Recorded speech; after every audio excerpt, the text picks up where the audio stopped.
हमारे भाग्य में जो भी कुछ घटता है वो पहले से तय है।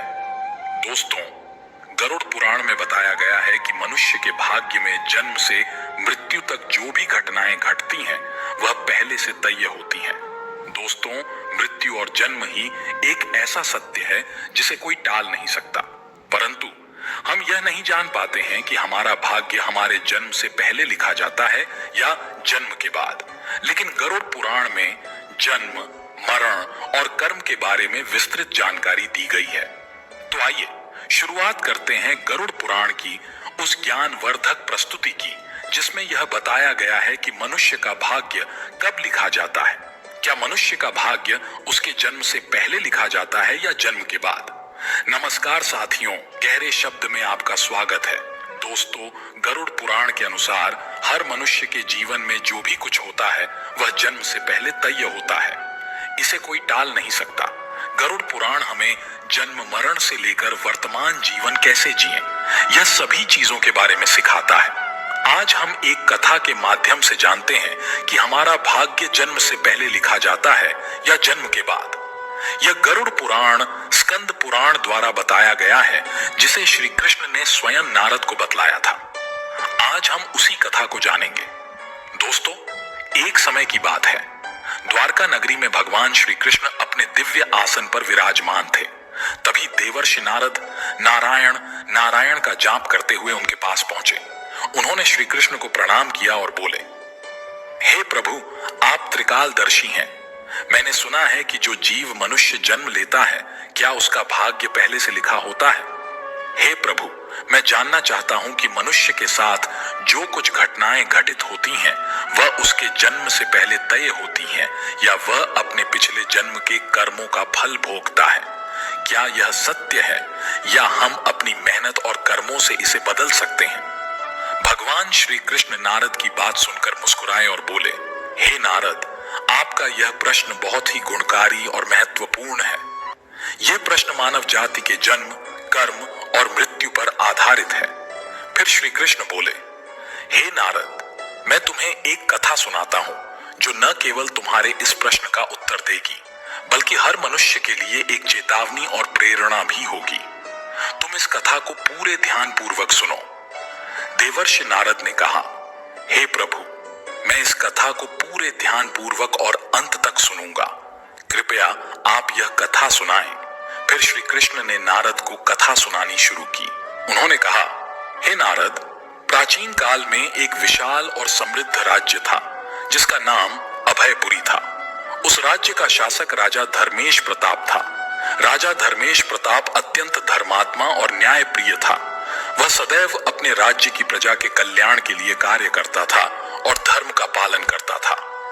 उसे भगवान से एक संतान का आशीर्वाद चाहिए था ताकि वह अपने राज्य का कार्यभार किसी योग्य उत्तराधिकारी को सौंप सके। हे नारद, राजा धर्मेश प्रताप और रानी ने कई वर्षों तक तपस्या की। उनकी तपस्या से भगवान शिव प्रसन्न हुए और उन्हें संतान प्राप्ति का वरदान दिया। फिर एक दिन भगवान शिव के आशीर्वाद से रानी गर्भवती हुई। राजा और रानी अत्यंत प्रसन्न थे क्योंकि वे चाहते थे कि उनका पुत्र महान शासक बने और राज्य को सुख समृद्धि की ओर ले जाए।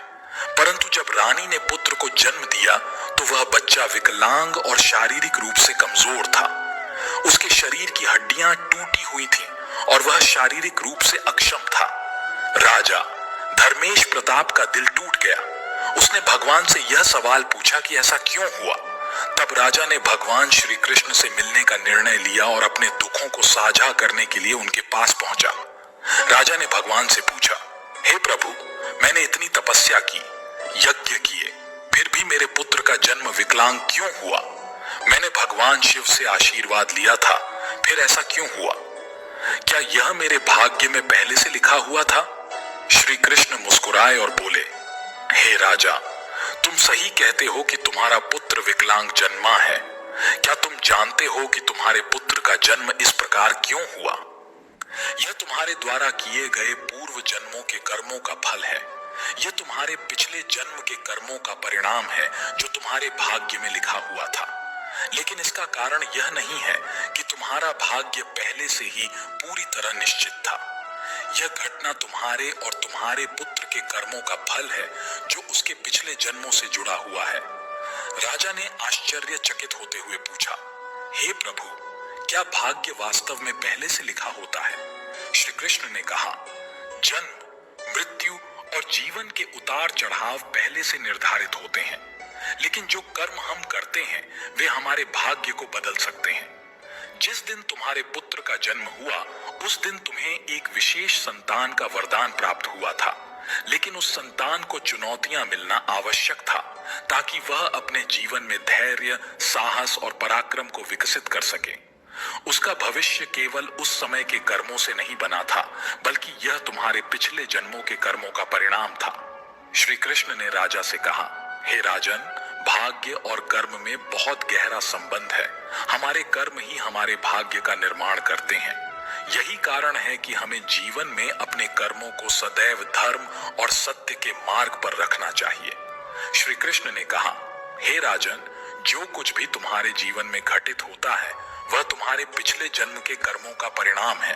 यदि तुम्हारा बेटा विकलांग जन्मा है तो यह उसकी आत्मा के पिछले जन्म के कर्मों का फल है।